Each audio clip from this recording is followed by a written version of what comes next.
The night she called him a coward, the whole saloon went quiet. Not the kind of quiet that settles gently, but the kind that slices through smoke and whiskey, fumes like a knife. Chairs stopped scraping. Cards froze midair. Even the old piano man missed a note. Ethan Cole felt the word before he fully heard it. Coward.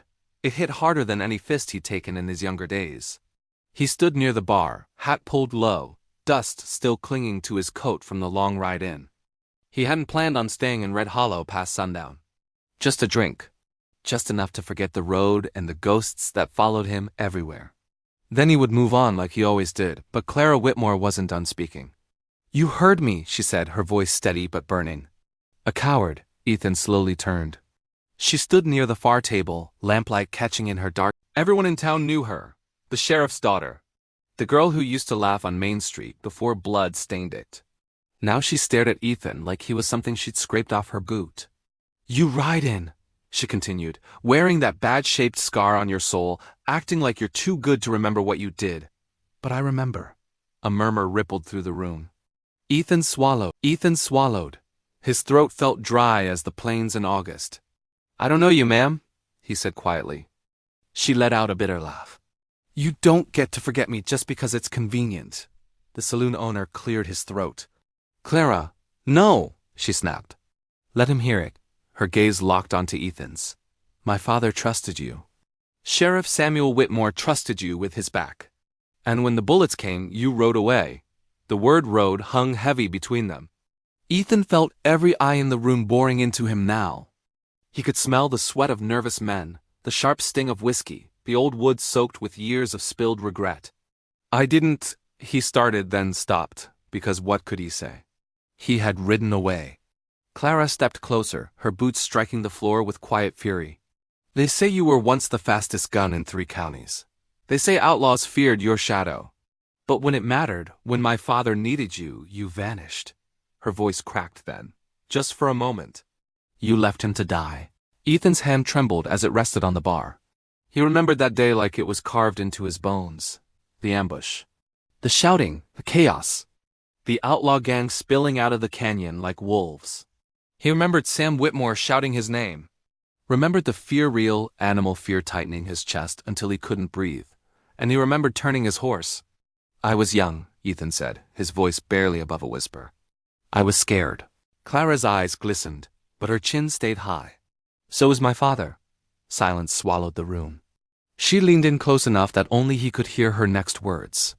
"The man who pulled the trigger still breathes. His name is Jacob Crow, and he rides free because men like you chose themselves over justice." She straightened. "You're not a hero, Ethan Cole. You're just another man who ran." Then she turned and walked out, the saloon doors swinging hard behind her. Ethan stood frozen.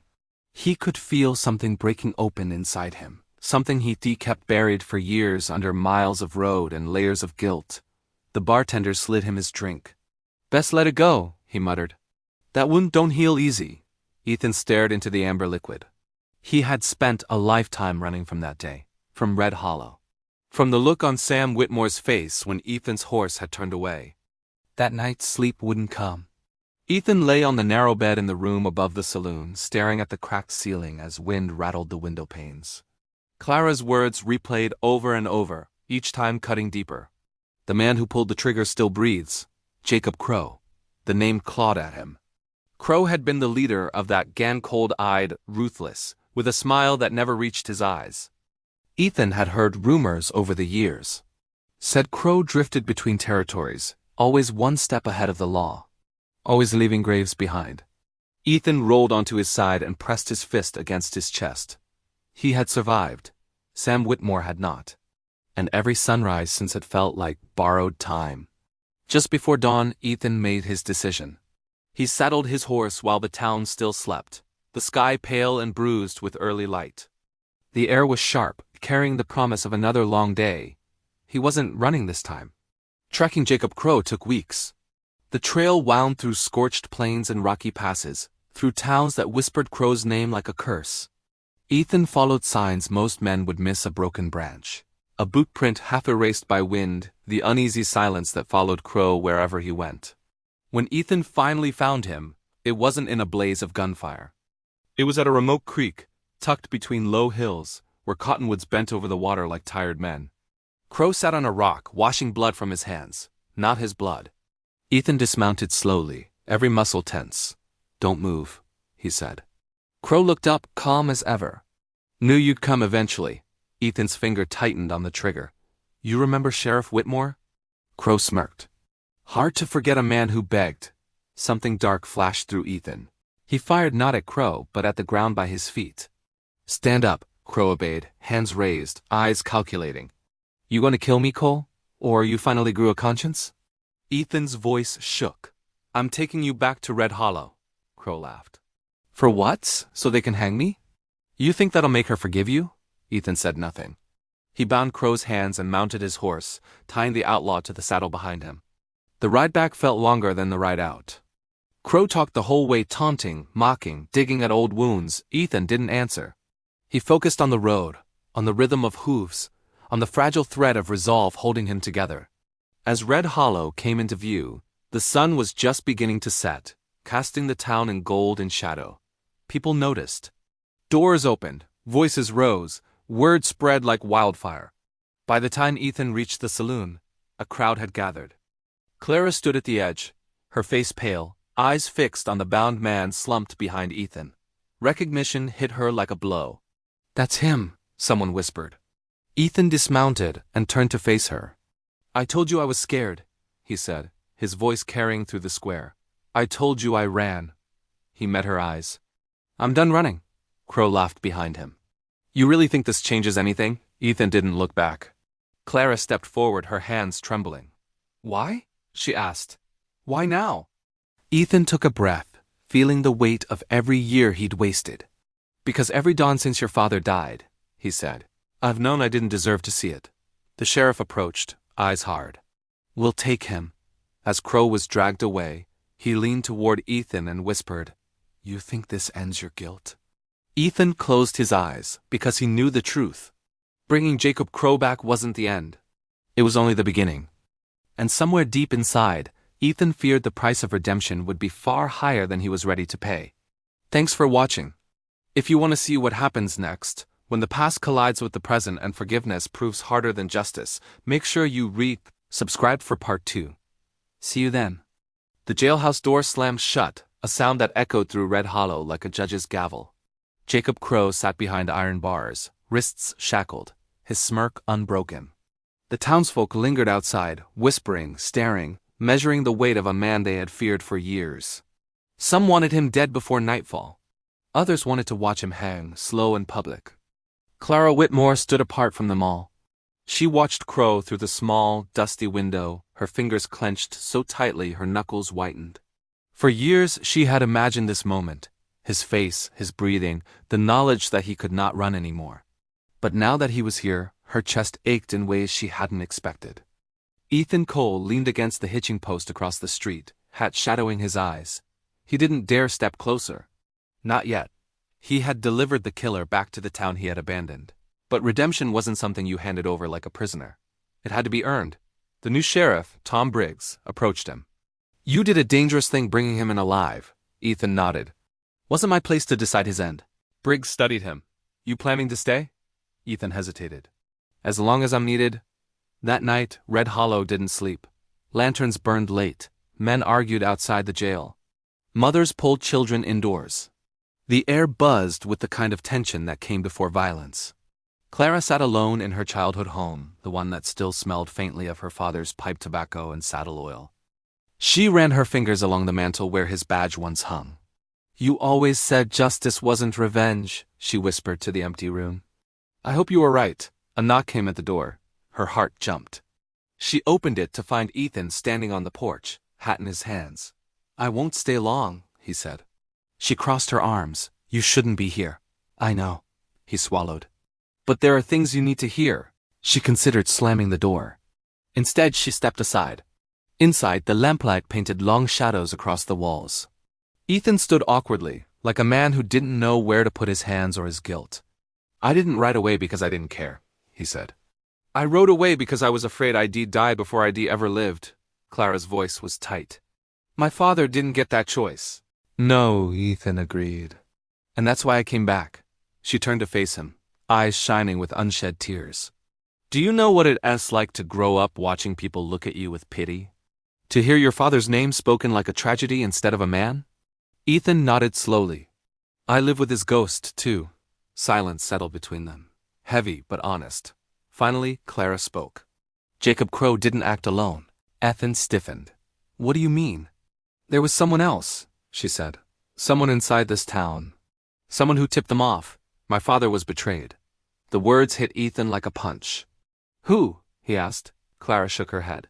I never found proof. But I've always known. Ethan felt the ground shift beneath him. If Crow talked, if the truth came out, it could tear Red Hollow apart. Or finally heal it. The next morning, Crow made his move. As the sun climbed, a rider thundered into town, one of Crow's men, wild-eyed and desperate. Shots rang out near the jail.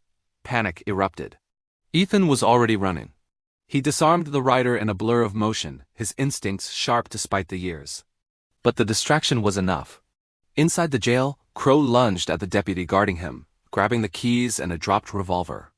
He fired once, shattering the lock. By the time Ethan burst through the door, Crow had Clara. He dragged her backward, gun pressed to her temple, his grin feral. Drop it, hero. Ethan froze, his revolver clattering to the floor. Clara's breath came in short gasps. Don't, she whispered. Don't let him. Quiet, Crow snarled. You owe me your life, girl. And now your precious town will too. Crow backed toward the door, using her as a shield. Ethan's mind raced. One wrong move and history would repeat itself. I won't run, Ethan said, his voice steady despite the terror clawing at his chest. I swear it, Crow sneered. Funny thing about oaths. A single shot rang out. Crow stiffened. His grip loosened. Clara stumbled free as Crow collapsed to the floor, blood blooming across his shirt. Behind him stood Sheriff Briggs, gun smoking. For a moment, no one spoke. Crow coughed, blood at his lips. You'll never know who sold him out, he rasped, his eyes flicking toward the gathered townsfolk. Then his head fell back. Dead. Clara sank to her knees, shaking. Ethan rushed to her side, but she pulled away, staring at Crow's lifeless body. He was supposed to tell us, she said hoarsely. Ethan felt the weight of unfinished justice settle heavily on his shoulders. That night, Red Hollow held a quiet vigil. No hanging, no cheers. Just a town reckoning with how close it had come to tearing itself apart. Ethan stood at the edge of the crowd, ready to leave at first light. Clara approached him, her expression unreadable. You saved me, she said. I should have saved him, Ethan replied softly. She looked toward the graveyard where her father lay. You can't change the past. No, Ethan said. But I can face it. She studied him for a long moment. Then stay, Ethan's heart skipped. I don't deserve. Red Hollow needs men who don't run anymore, she said. And so do I. Before he could answer, a young boy ran up, breathless. Miss Whitmore. Sheriff Briggs, he's hurt bad. He says you need to hear this.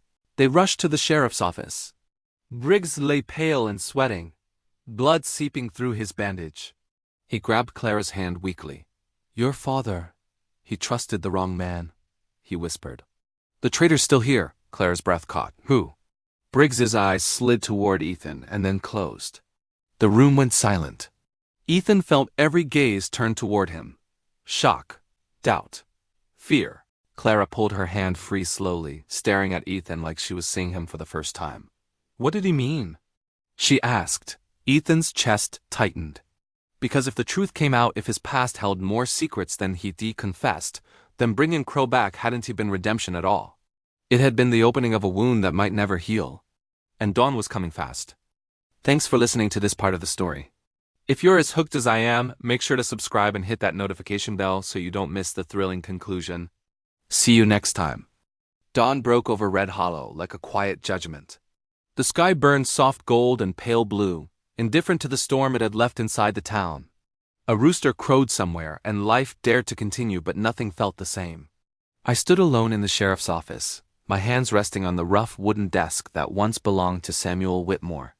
The air was thick with the smell of blood, gun oil, and old paper. Behind me, Sheriff Briggs lay still on a cot, his chest no longer rising. His final accusation lingered in the air like smoke. Asterisk, the traitor's still here. Asterisk, His eyes had slid toward me. Outside, whispers were already spreading through the morning mist. I saw Clara standing on the porch across the street, staring at the office door. I could only imagine the war inside her. Her heart must have been torn in two, half of it screaming that I had saved her life, the other half drowning in the memory of her father's death. She had learned long ago, the hard way, that the truth was rarely a gentle thing. I took a breath and stepped outside. The crowd that had gathered fell silent. Men shifted their weight, their hands hovering near holsters. Trust in a frontier town is a fragile thing, and I could feel it slipping right through my fingers. Clara walked toward me, her voice steady but hollow. "You need to tell me everything, right now?" I just nodded. "I owe you that. We went to the old barn at the edge of town, a place where dust motes floated in beams of morning light, and the past felt close enough to touch. I leaned against a stall and finally, after all these years, let the truth spill out. The day your father died. Crow didn't just ambush us," I said, my voice low. "Someone sent him word, someone who knew our route. Our exact timing." Clara's jaw tightened. "And you knew?" "I suspected," I admitted. "But I never had proof, and when the shooting started..." I panicked. I had to close my eyes, the memory's still so sharp. I thought if I just rode away, I could pretend I was innocent. That if I stayed gone long enough, the guilt would die. Clara's voice trembled. "So why come back?" "Because guilt doesn't die," I said, looking her straight in the eye. "It waits." She searched my face, trying to piece it all together. "Briggs thought it was you," I nodded slowly.